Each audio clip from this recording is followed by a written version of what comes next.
If you're an analytical man who's built a good life on paper, but you still feel like something is off, there's something that you need to know that should actually bother you. Over 95% of your belief system was installed into you before the age of 7, and you actually had no control over what kind of beliefs you inherited and how they affect you today. But today, in this video, we're actually going to change that, and I'm going to tell you about why analytical men inherit false beliefs and how to remove them step by step once you discover these are not beliefs that you want to be living with anymore. So in this video, first we're going to cover what an introjected belief actually is and the wet cement analogy to really nail this home. Second, we're going to go over the 4-stage process on how a faulty belief gets installed to you as a child or to anyone. And then I'm going to show you a 4-question audit that you can run on any belief to figure out if it's yours, and if it's not, give it back to its original source. And just a quick disclaimer as we start. I'm not here to tell you to just give back any belief you have. I want you to keep the beliefs that actually serve you, to feel more joy, to feel more confidence, all of that, right? And then throw out the ones that feel like someone else's voice. So let's get this started with part 1, why your beliefs feel like yours even when they're not, through the wet cement metaphor. So first, imagine someone comes into your driveway, right? And just pours some wet cement over there. For the first 24 hours, that concrete will be wet. So you can write your name on it, you can press your handprint on it if you want. If you take a step with your foot, right? The footprint will be there as well. You can scratch a word with a stick. However, after 24 hours, the concrete will be locked. So whatever's in it, you can sure play with it if you need to, but it's going to take a lot more effort to change it, and only if you know where to look. So when we're born into the world, we are like that wet cement, right? We're soft and impressionable, and everything going on around us is shaping the person that we are. So early experiences don't just influence us, they truly shape our personality. Our childhood is us, our mind, being that wet cement. And that's how our belief system is constructed until the ages of 7, where we're very impressionable. And obviously from there, we still take on beliefs as well, but we have more control. And the big problem here is between the ages of 3 to 7, we have the possibility to tell stories about ourselves. However, we also have what's called egocentric causality, which means everything's happening is related to the person that I am, and we lack the ability to question the stories that we're telling because the prefrontal cortex isn't as developed. So we don't have the tools to actually ask, is this story that I'm telling myself actually true? Does this story fit my values? What may be other stories people might be bringing in to this situation? So whatever other people write into you, it just becomes who you are. And this is how you take on introjections, which are false beliefs observed from the outside world before you had the tools to evaluate if this is a belief that you want. And the thing is, because we're in this wet cement stage of life, these beliefs sometimes don't even feel like they came from the outside. It feels like a native thought that you had because they were given to us when we were in that wet cement stage and we had no concept of what's outside versus what's inside. However, the thing is, because introjects feel like the person that we are, we can't think our way out of it. This is why you may have patterns from childhood that you know are not serving you right now, but you just find it very difficult to break them. Because when you try to think your way out, part of the logic you're using is still built on that introject, right? So you can try to rearrange your mental patterns however you want, but the only way we can shift and introject is actually if we go to the core experience. But before we know how to do that, first we need to be able to stop when we have an introject, or spot when we have an introject. So here's a quick test to do that, right? Think of the thing that you feel like you have to live up to. Who do you feel like you have to be in order to be valuable, attractive, or useful. So this could be, I have to constantly improve. I have to perform at my best. I have to be perfect. Usually whenever you have a have to, that's pointing to an introjection.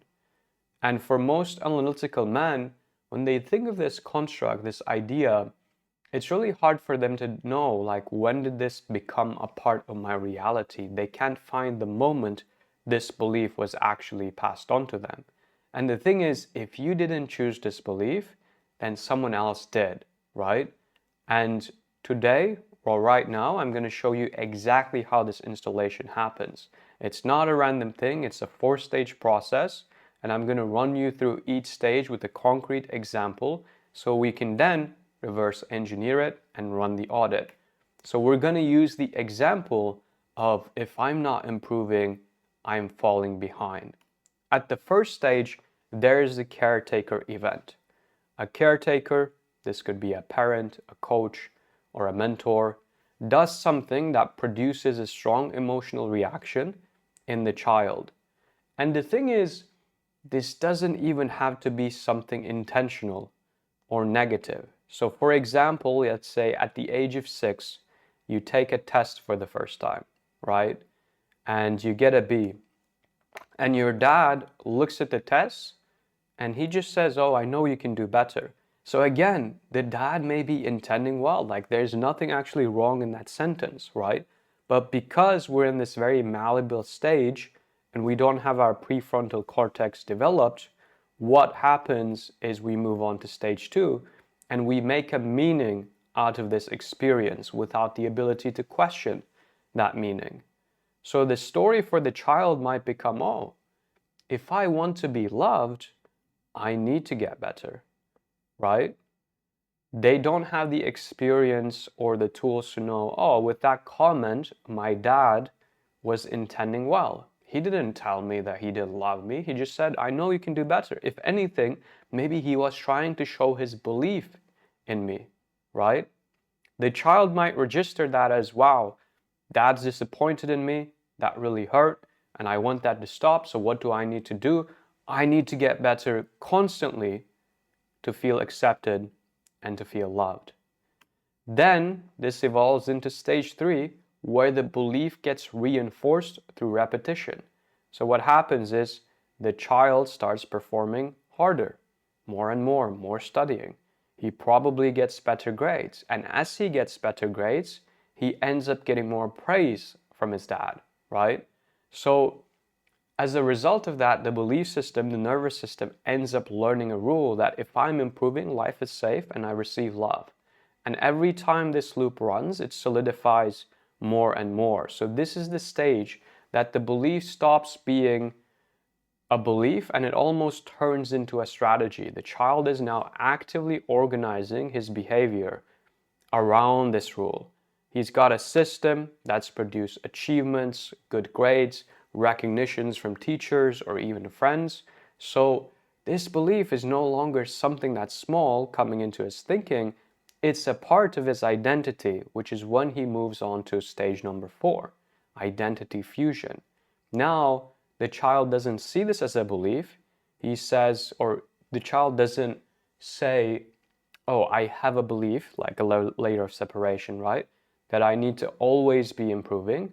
He says, I'm an ambitious person, or I'm a high performer. So what happens is, eventually you get to the point in life where you do have what you want, right? You have a stable job, you're hitting your targets, you're successful by every single measure, but you can't rest. You can't celebrate. The second you slow down, a panic creeps in. I'm falling behind. I just have to keep going. And even though this rule is no longer serving you, it's taking your joy away, you don't know why, and you just think, this is how I'm wired, right? But the truth is you're not. However you're wired is just the end result of the beliefs you were fed earlier on in your life. So we can actually change that. But the crazy thing is, being smart doesn't actually help you here. Being smart actually makes this harder to see, and here's the reason why. What happens when you're smart is the smarter you are, the better you get at justifying things, right? So the belief is, if I'm not visibly improving, I'm falling behind. As a smart person, you build a worldview around it. You start listening to podcasts like Modern Wisdom. You start reading Naval. And again, these actions themselves are not a bad thing. Like I read Naval, I listen to podcasts, I think they're great. The problem happens if you have trouble resting, celebrating, building sustainability into your life, right? So it's not the actions that are wrong, it's the intentions underneath them that are making you suffer, which most likely come from introjects that were beliefs that are passed on to you during your childhood.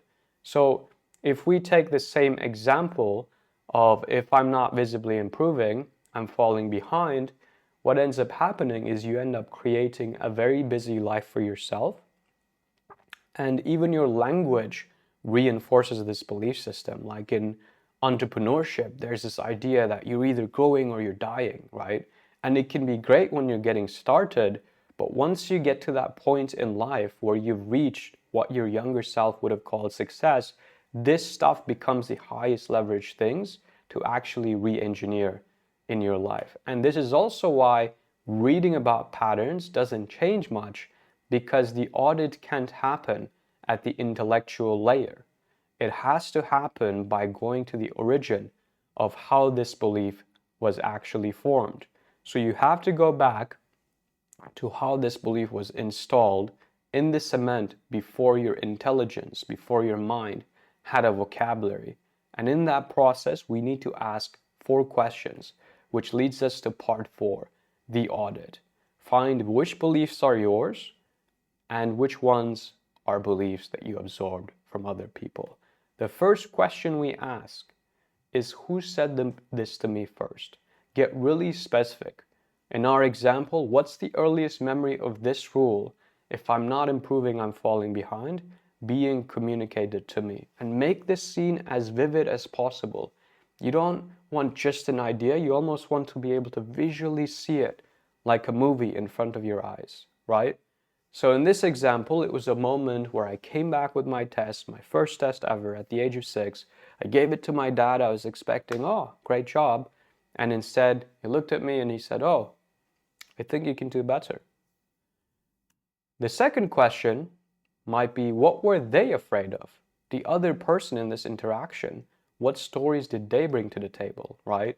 In our example, the dad may have grown up in a family where value or where education was the main value, right?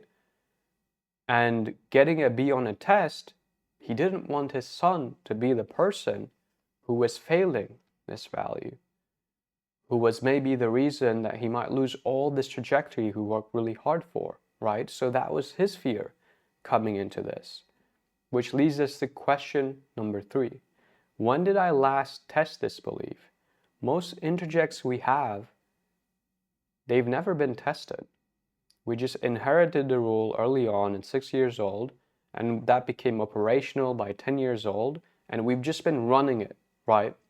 But we've never run a controlled experiment. So if you ask yourself this question and you realize, I've never tested this rule, this is a push, a gentle invitation for you to actually test this for the first time, because you don't know the real data on how this belief might serve your life. The fourth question is, what am I afraid of losing if this belief isn't true?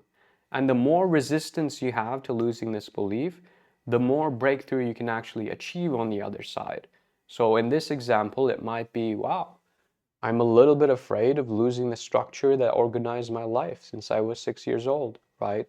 Or this was the strategy that allowed me to get appraisal from people, get approval, get acceptance. I was a smart kid, and if I give this back, maybe I won't be that person anymore. But on the other side of it, I can also get the freedom to become someone completely different, right? And once we answer these 4 questions, it leads us to 3 different outcomes which show us what to do now that we know this might not be a belief that we were actually born with, and it's something we took on from the outside world. So how to rewire a belief that's not ours. The 3 outcomes. The first outcome is we reconsent to the belief. We might say, actually, this belief serves me pretty well. I don't see any issues with it, so I'd like to keep it. Not every belief you take on from other people are bad, right? Technically, as a kid, you learn over time, okay, when the traffic light is red, that is when I stop because cars are coming. That could be seen as an introject. It's not a shadow introject, but it is a belief we took on from the outside world. So that's a belief we'd like to keep because it keeps us safe, right? Outcome 2 might be modify. So we keep the value underneath the belief, but we rewrite the rule. Instead of the rule being I have to be improving all the time, it can be I value growth. And now you realize in the process of growth, if you want to stay in the game long term, you're going to need to rest and build sustainability, right? And lastly, the outcome might be composting the beliefs, which just looks at what happened. Okay, let me give back the interpretation I created. As an outside observer, was there anything in this experience that had to create this belief? No. Then what I do is I just give this belief back to the source and I say, oh, the reason this belief happened is in that moment, I actually mistook what my dad said, and my dad had his own expectations, so I'm going to give this belief back to my dad. Now, something that's important to be aware of is in order to do this belief work, you're going to need to be able to hold yourself in the unconditional loving witness and regulate your nervous system, right? Because if you don't, bringing this up can be a lot to handle at first. This is the reason why the first practice I usually recommend whenever someone comes into our world is running the 7-day calm protocol. It has 3 short practices every day, all under 10 minutes, so you can regulate your nervous system, build a calm baseline, and then any healing work, any belief rewiring you do is a lot more grounded from there. The link for that will be in the description. So, to recap, first, most beliefs running your life were installed in the wet cement window before the age of 7. You didn't have any control, right? And they installed in 4 stages. There was the caretaker event, meaning making, repetition and reward, and fusion into your identity. So it became this thing where it was just an experience at first and over time evolved into the person that you are. Third, being smart doesn't actually help you expose these beliefs. It makes it easier for you to defend them. And lastly, you break free from these beliefs by running a 4-question audit and deciding, do I want to reconsent to this belief? Do I want to modify it? Or do I want to just throw away the original belief? Hopefully, this is useful in your own belief work. Thanks for watching. And if you want a step-by-step way to take day-to-day events and map out your triggers so you can then go back and use them as opportunities to rewire your belief system, I would recommend watching this video next, Trigger Mapping Engineer's Guide to Inner Work That Actually Sticks, because that will show you exactly how to go through your day-to-day life, map out your triggers, so then you can find the hidden rules from that and using this video, give them back. Thanks for watching, and I'll see you in the next one.